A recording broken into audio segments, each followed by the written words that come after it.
3, 2, 1. Péter est naturel. Car oui, tout le monde pète, en privé ou en public, entre amis ou en famille, en plein air ou au lit. C'est une réalité de la vie. C'est beau, hein? C'est de moi. Au départ, je voulais faire une vidéo sur la place du P dans l'art et la musique, et puis au gré de mes recherches, j'ai découvert des choses tellement incroyables que j'ai décidé de finalement axer mon sujet sur les gens qui ont réussi à monétiser leur gaz. Dans cette vidéo, on va donc parler de pétomanes, de P en bocaux et même des Backstreet Boys. Je ne souhaitais pas faire une vidéo d'1 heure sur le sujet, j'ai donc dû faire des choix. Mais il y a encore tant de choses à dire que je pourrais facilement faire un second épisode. Donc si le sujet t'intéresse ou si tu te sens particulièrement concerné, n'hésite pas à me le faire savoir en commentaire. Allez, tire sur mon doigt, c'est parti, on y va.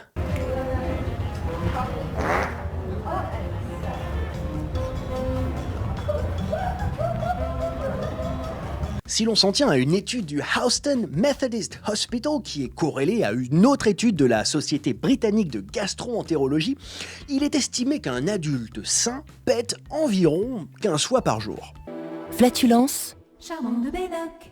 Si on rapporte cela à une espérance de vie moyenne de 80 ans, on obtient 15p fois 365 jours fois 80 ans égale 438 000 p sur une vie.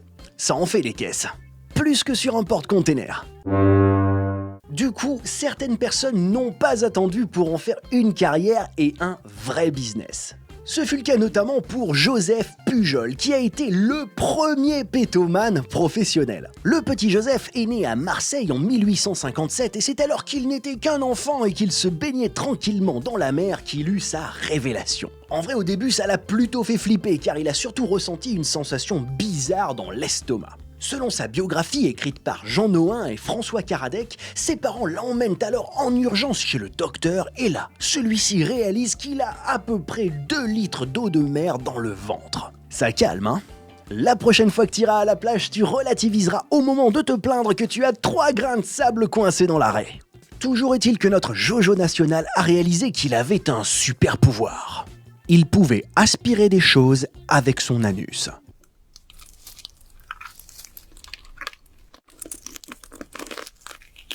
Bon, il créait pas un vortex non plus, mais il s'est rendu compte qu'il pouvait aspirer de l'eau dans ses fesses et l'expulser à sa guise. Et il pouvait faire la même chose avec de l'air. En tout cas, ça faisait bien marrer ses camarades de chambrée à l'armée, mais Joseph Pujol avait de bien plus grandes ambitions. Alors il s'est entraîné dur jour et nuit, et bientôt il était capable de produire des rythmes et même des mélodies. Vers 30 ans, il passe le pas, il devient officiellement le pétomane et il loue un théâtre à Marseille, et là, c'est le carton absolu. Quelques années plus tard, il est engagé au Moulin Rouge, à Paris, où il assurera pendant plusieurs années la performance la plus lucrative du lieu. Il a même eu l'honneur de péter devant le roi Édouard VII ou devant Sigmund Freud.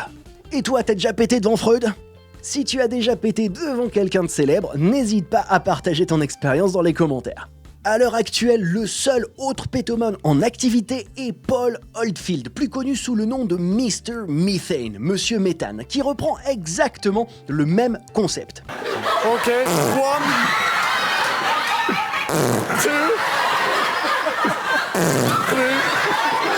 Is this the last one? Yes. Make a wish. Ok.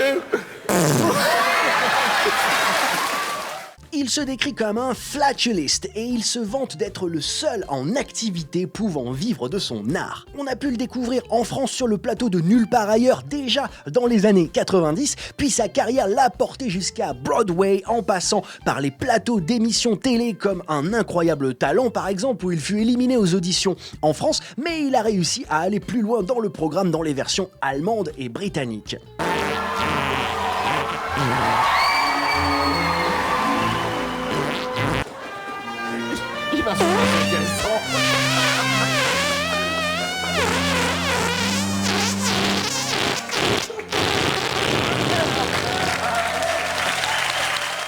Au cours de sa carrière, il a pu faire de nombreuses reprises de chansons sur les plateaux télé.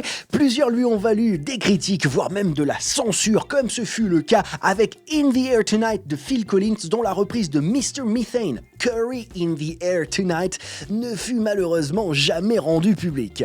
Mais vivre de ses P n'est pas réservé qu'aux pétomanes professionnels, et ça, une influenceuse sur TikTok l'a bien compris. Stéphanie Matteau, c'est son nom, une créatrice de contenu pour adultes, a lancé un joli petit business. Elle vend des bocaux contenant ses P. Elle s'est lancée dans ce business un petit peu par hasard après qu'elle ait reçu des demandes de certains de ses fans qui souhaitaient inhaler ses flatulences. Entre autres, car d'autres voulaient simplement des photos de sa luette ou quelques rognures d'ongles. Je te mets le lien de son interview dans Rolling Stone Magazine juste en dessous. Il y a les réponses à toutes les questions que tu te poses et même celles que tu ne t'es jamais posées. C'est juste magique. Toujours est-il que Stéphanie est devenue une fartpreneur, un néologisme qui vient de l'anglais fart, P, et du français entrepreneur. Une entrepreneuse du paix. Hey guys, today I'm going to be showing you a day in the life of a girl who sells her farts in a jar. Elle s'est ainsi mise à embocaler ses caisses et à vendre ça pour le plus grand plaisir olfactif de ses fans, prêts à débourser jusqu'à 1000 $ pour leur shot de fraîcheur. Malgré tout, l'opération est assez technique puisque cette jeune femme ne pète pas directement dans les bocaux. En effet, pour conserver toute la flaveur de sa production intestinale, elle se procure des pétales de rose en tissu sur lesquels elle fait son business directement en se le mettant entre les fesses. Ainsi, le pétale se gorge de sa senteur et retient même, je cite Stéphanie Matteau, un peu d'odeur de cul. Le pétale est ensuite placé dans un bocal en verre dans lequel il mature jusqu'à ce que son acquéreur puisse l'inhaler. Allez, on va se faire une petite vidéo d'unboxing.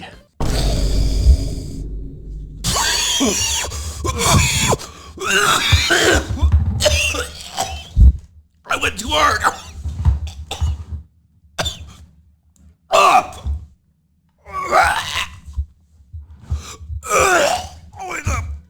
Sympa, hein?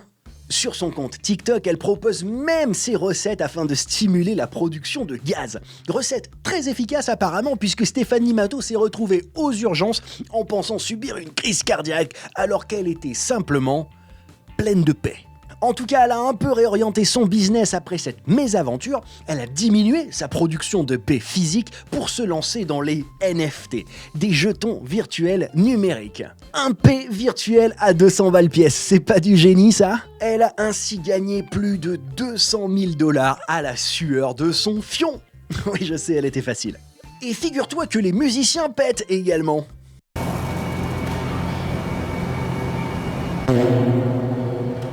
Tous, même les Backstreet Boys. Et oui, anecdote, en plein enregistrement de leur tube The Call, Howie Dorough a lâché une petite caisse en poussant un peu trop fort sur une prise de voix. Le truc, c'est que son P était en rythme et dans la tonalité du morceau. Il n'en fallait pas moins au super producteur Max Martin pour décider de garder le son, de le sampler et de le bidouiller pour l'inclure à la ligne de basse, immortalisant à jamais le P d'Howie sur l'un des titres les plus emblématiques du groupe. Le P est partout, même chez les guitaristes qui ont la chance de pouvoir jouer avec la fart pedal. La Fart Pedal, la pédale de paix, est un projet indépendant qui a pu voir le jour grâce à une campagne de crowdfunding sur Kickstarter qui a récolté plus de 90 000 $.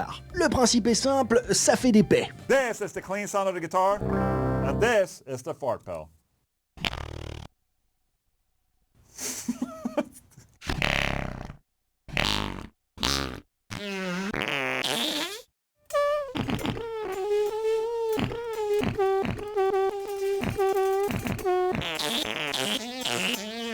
Bon, le truc, c'est que j'ai pas l'impression que ça suive vraiment les notes, mais bon, ça pète quand même. L'entreprise vient même de sortir une nouvelle version de sa pédale, la V2. Je t'invite à aller checker ça. Je t'ai mis l'adresse du site, bien entendu, en description. Bon, maintenant tu sais ce qu'il te reste à faire si tu veux arrondir tes fins de mois. Routière, R-O-U-T-I-E-R-E. Bisous.